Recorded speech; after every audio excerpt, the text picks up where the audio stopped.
through. But by the help of my Father, you can do anything you want to do. You promised it, Lord, I believe that. You're coming to take me away. My heart is sick and my mind's made up, and I just want to see the promised land. Good morning, Professor. Morning, Muddy. Morning. Give Dr. Sharice a mic check, I believe. Okay. Testing. Where I live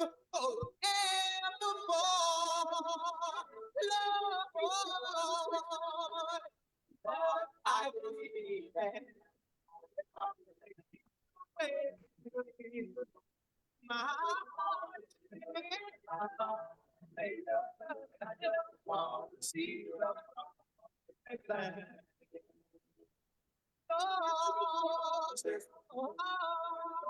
I believe that you're coming to take me away.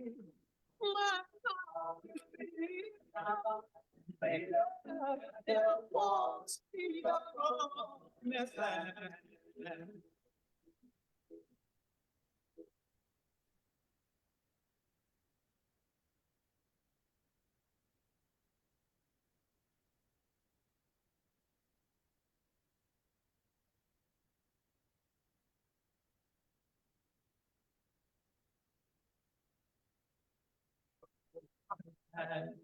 Yes, we're going to the promised land. Where the streets are made of gold, the milk and honey flow. We're going to the promised land. Where everything is right, no more darkness, just sleep, no more sin, no more might, and nobody. I am here going. Yes, we are going to the promised land. No one, no how going to the promised land. Go get your house and your back go back. This is coming back. Go headed for the land. And I just want to see the What's trending in business? Who's making major money moves? And how's it shaping your future? This is Economics, your front row seat to the biggest stories in business, innovation, and finance. Powered by the Sand Dollar, the digital currency of the Central Bank of the Bahamas. It's fast, secure, Bahamian.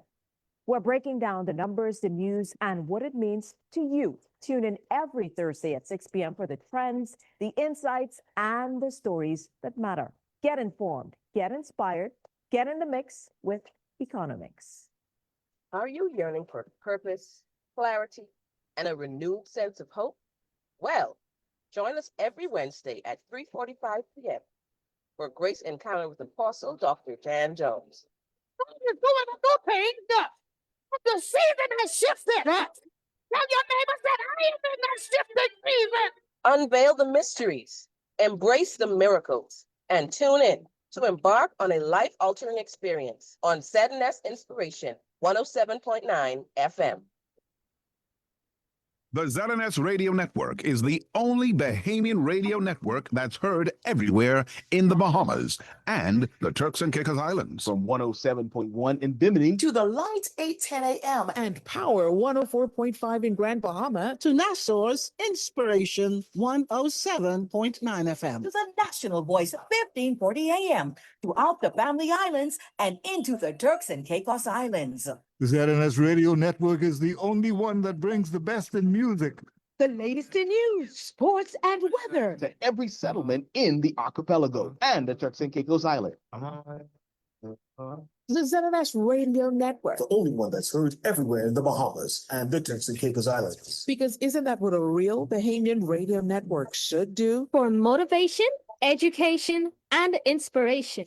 107.9 FM, the station for the nation.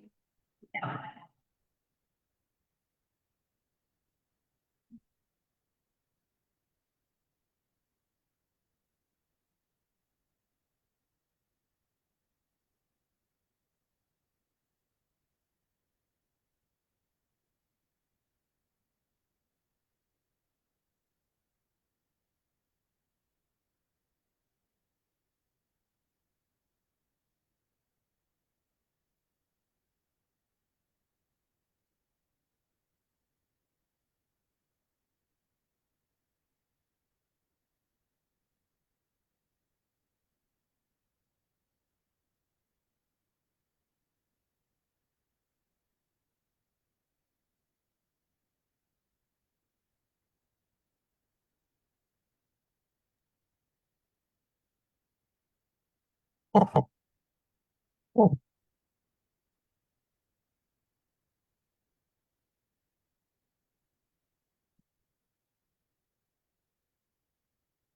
morning, Doc. Buddy.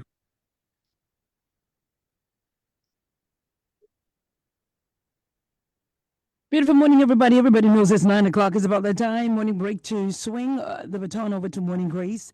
It's a short window this morning, but of course, it looks like they could be talking about some money, some economics, some faith, some finance. Last week, somebody got an assignment to do a budget for somebody else. I don't know if they did that, but anyhow, we'll see what's going to transpire in the Zoom room this morning. Good morning. Good morning. How y'all doing this morning? Good morning, Doc. Bless y'all heart. Bless y'all. I hope the professor is passing his own test. I don't remember this set assignment, but I will make sure I get on that for next week. I need a little bit of information from Doc. Oh, wow. Okay. He's going to put it on me now. No problem. No problem. Yeah.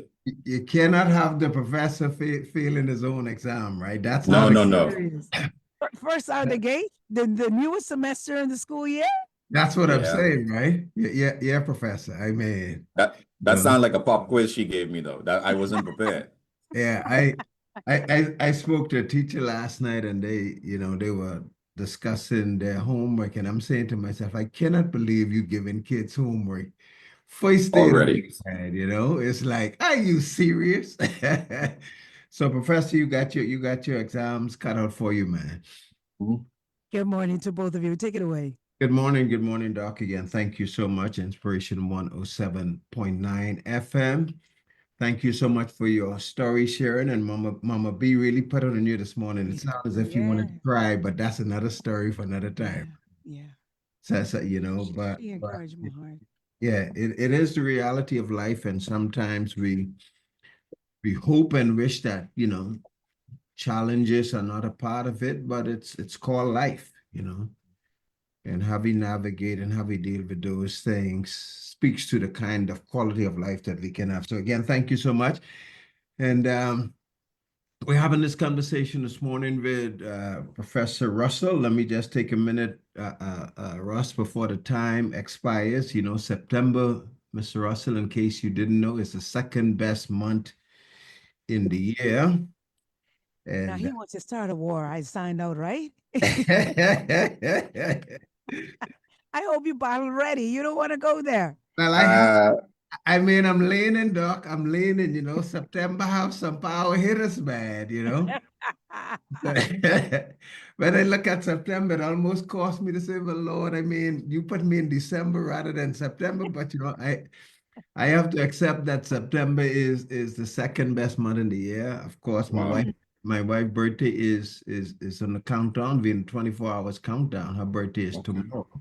Okay. Oh, congratulations. Which is the 4th. So, Doc, I'll hit you offline to see if you could sing a special song for her tomorrow as well. God's willing. I think Professor Darvin might be better at that. So, and then there were others whose birthday, were the 1st and the 2nd. I called a friend of mine's last night, friendship of about 40 years or so. Lucretia, she's enjoying her birthday. Not going to give her age. I don't want nobody to be winning on her. So, again, happy birthday to her as well. I usually use her to measure when September comes in. So, Lucretia, ZNS Inspiration is sending a shout out to you. Happy birthday. Professor, we have a short window this morning. So, let's see what we could take advantage of. Yesterday, ZNS did have a minute or so moment of silence. You would have seen a number of government officials. The country was once again called to pause. We did reach out to some to just sort of get a sense of where they are 6 years later.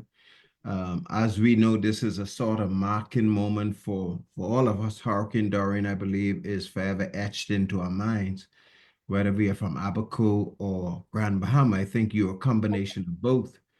But there is this scripture that says money answered all things. And the Bible talks about storms of life that will come, even as Doc mentioned this morning. And it depends on what you're built on, because rock or sand, when the storm comes, will, inevitably prove structure, the foundation. So having said that, and you are a money man, at the end of the day, that becomes a reality to so many who find themselves challenged in one way. That determines the degree to which people either build back, notwithstanding the stress, the conflict, the trauma. But if you do have money, it can sort of ease some of the things in terms of rebuilding, construct.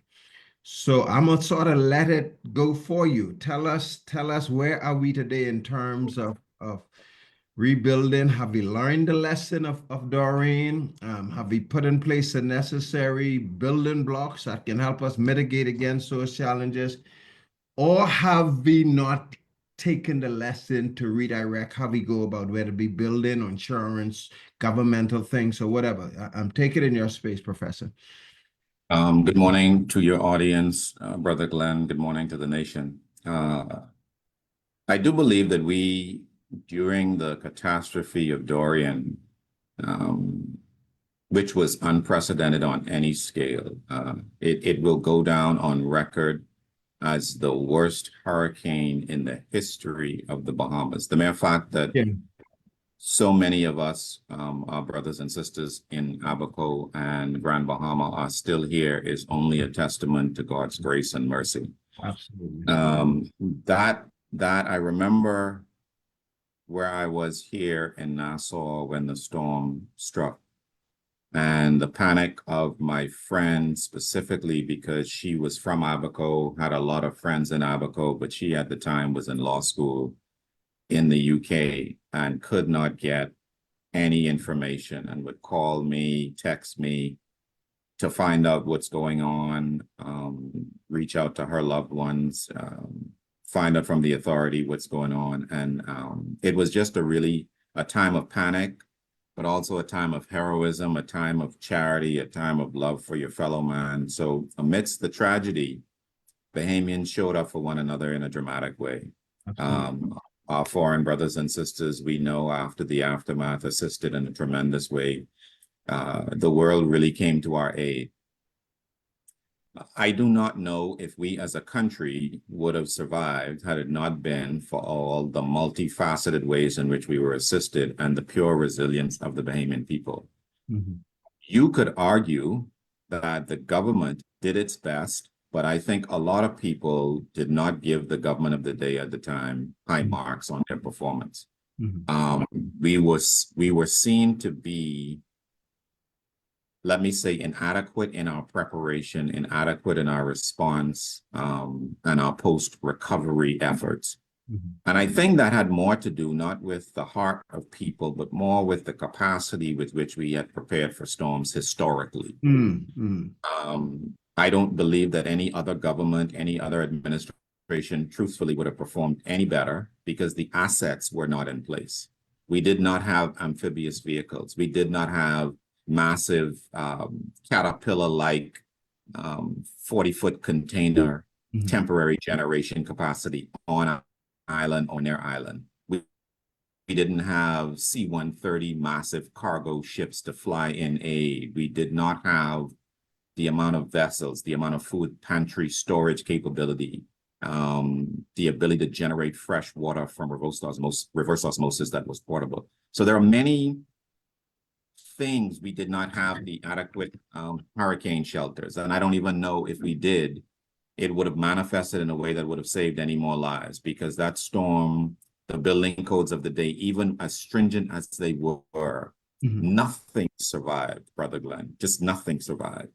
And so I think as we go forward as a country, and I look at 2025, 6 years later, can I be truthful to you? I don't know if we've gotten a lot better at a national level when it comes to hurricane preparedness. Especially if you look at the had it hit New Providence, I don't know how much of a country we would have left. And this is after, you know, on the Dorian was in 2019. Then we got slammed with COVID, which affected us nationally. And it showed a resilience of the infrastructure of government, at least financially, to aid the population. Yeah. So those two back-to-back catastrophic events really demonstrated that the finances of the country, irrespective of what you think about them, withstood those tremendous events. Now, those of us that study these things recognize that it left us in an incredibly depleted state. Yeah. National insurance had massive withdrawals from Dr. Minnis and his administration, trying to support families by continuing to pay civil servants during COVID. You had massive food aid that the government funded in terms of the distribution of food to the best of their ability. You also had policies around our responses from an infrastructure perspective to try to get the grid back up, be it electricity, be it communications. So a lot was done, a lot was attempted, but we know that today some of those very islands are still plagued with power challenges. Not sure if that's as a result of the infrastructure that was damaged during Dorian, but it certainly did not help. They were already in a precarious position, and it just made matters worse. They still have unstable power in Abaco and Grand Bahama, under Grand Bahama Power. Complain more about the incessant bills and what have you. So that's the context for our conversation today. Absolutely. So if I am the planners and they're saying to me, well, Darvin, what else needs to be done? I think there are a couple of things that the government has to really consider soberly as to how they address these looming potential challenges and issues. One, our farmers still don't have crop insurance. You're not able to purchase it even at a private level, and the government doesn't have a backstop to support that. So what that would do is it would allow farmers to claim against a fund that they have paid into to cover the loss of their crop. And that would be a significant help because farmers have to start from scratch. Yeah. And those of us who live in island states and countries know very well that after the storm leaves, it doesn't mean that the soil and the land recovers immediately. Yeah. Wow. So there is a cycle that our trees go through to deal with the stress that they just experienced. The mangoes don't come back the same season. The lemons and the limes, they don't come back in the same season. Our vegetation is brown and damaged for a period of time. So we have to having that kind of mitigating factor would assist us in our recovery efforts. That's one. The second thing is that we actually did well was that the banks did a really good job of making sure that mortgages, real estate covered by mortgages, had catastrophic insurance. So those persons, the payouts total about $2 billion. Wow. And that helped massively in the recovery efforts for those persons. However, insurance just paid out about $2 billion? About $2 billion from Dorian. Yeah. Okay. And that aided tremendously in Dorian's recovery. But those persons who are either underinsured or uninsured, a lot of those residential structures remain damaged to this day in Grand Bahama, for example. And those people had to sell at a loss in order to at least try to restart their lives. And we know the government was not able to give aid of any significance to persons who had no insurance. We can argue from a moral perspective whether that's right or not, but the government of the Bahamas cannot afford it. Now, there are these countrywide policies just let me ask, because obviously we're not going to have a 30 minutes conversation. We're not going to have a 2 hours conversation in a 30-minute slot, right? Because we have to readdress this, because for some people it is real. It is the additional scars and other stuff. But when you say the government cannot afford it, is it the reality of cannot afford it? Is it a lack of planning that we cannot afford it? or is our tax systems not sufficiently fleshed out or planned out to the place we can't afford it? I'm talking about those who may not necessarily be at the place of having significant insurance. Are you saying there's nothing that can be done to mitigate those persons who very well may fall through the crack because they're not at the level of having to deal with the private insurance, but it seems as if there can be some middle ground that can help mitigate in the event persons in this area affected by storm, because they are coming in that direction. That's a great question. The government can facilitate, they can assist, they can create a fund themselves. The question becomes, how is it funded? Mhm. Do we fund it from direct taxation, or do we, as a private sector, pay into something that the government manages on our behalf? Mhm. So let's say, for example, the government establishes I some. don't think people will like that part in terms of the government managing on our behalf. I mean, Okay, fair enough. Fair enough. Let's say that the government allows a private sector entity to manage it on our behalf. Okay. The government could decide that it might fund a portion of the premium, and you, those of you that fall outside of private insurance because you don't have a mortgage and you aren't covered under mandatory insurance, all others are eligible for benefiting from this particular fund that they have to pay into, however. Yeah. Mhm. And the government can say, you know what? We're not concerned about the underinsurance, overinsurance thing. You just get to pick a dollar amount Mhm. that you can afford. Mhm. So even though your home that no longer has a mortgage is worth $250,000, the government may say to you, maybe all you can afford is $125,000 worth of coverage under our I got policy. you. I got you. And that looks like $150 a month. Mhm. So you pay that in, and we promise you that if your home is totally destroyed, you at least get $125,000 to Mhm. assist in your rebuild efforts, or to just take and go rent for the rest of your life. That's on you. You do whatever you will with it. But at least you haven't lost everything that you spent the last 30 years paying off. I got you. So I think that something like that, that's a hybrid in-between solution, would alleviate the 100% burden on the government, and people won't be looking for the government to pay some ridiculous sum to the individual that may have lost as a result of their inability to pay traditional private sector insurance rates. So that's something that I would like for the government to consider, at least doing some evaluation around the feasibility and the cost of a program or structure like that. Yeah, and there are precedents for it, right? In terms of there are conversations around the idea of national health, for an example, right? Yes. How do you bridge those divides? How do you meet people where they are in that regard? And quite honestly, I think the as you mentioned, the national insurance part of it, right? Mhm. You know, national insurance is a significant foundation.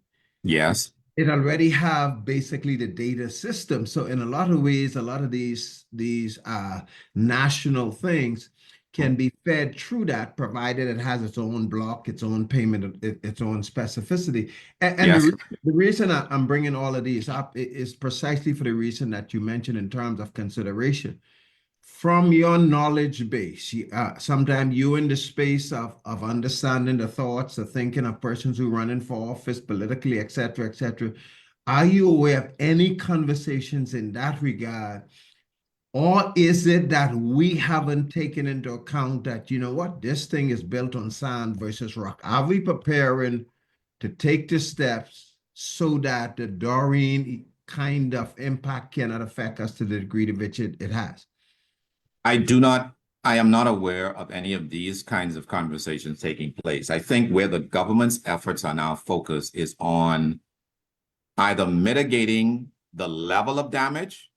If you pay attention to what Pike is doing, for example, with the infrastructure, the transmission and distribution, they've switched from those wooden poles to metal. So they're doing things like that at a very limited scale in terms of those efforts are confined, it appears, to New Providence, and to a limited degree on the infrastructure. I don't know how far and wide that is going to spread, but I think that is the extent of their efforts in terms of mitigation. When it comes to recovery and a response post a hurricane, I think that's where the government is focused on. Putting those plans in place through the Disaster Recovery Authority, making sure that we as citizens are prepared for a storm, maybe putting in place certain assets to respond more strategically to these efforts. But I don't think that there's any wide-scale effort that I am aware of in some of the areas that we've already mentioned this morning. I just don't know if it's that level of priority for the government. For example, you and I drive across the length and breadth of New Providence, and I don't see, for example, any major tree trimming efforts in neighborhoods. I don't see drains being cleaned to this day on a regular basis, or even maintained with any degree of consistency. I have had a drain hole on my street for months and months and months. The weeds have even grown through it. There's not been a single utility worker that has come to inspect, or water and sewage person, Ministry of Works individual to come and inspect the drains through my neighborhood in years. And so we need to do these routine preventative measures to mitigate the mangrove replanting exercise that the National Trust has done in Grand Bahama, I believe it was. Those efforts need to be maintained and consistent in order for us to do the best that we can to mitigate the issues that hurricanes routinely plague us with in this nation.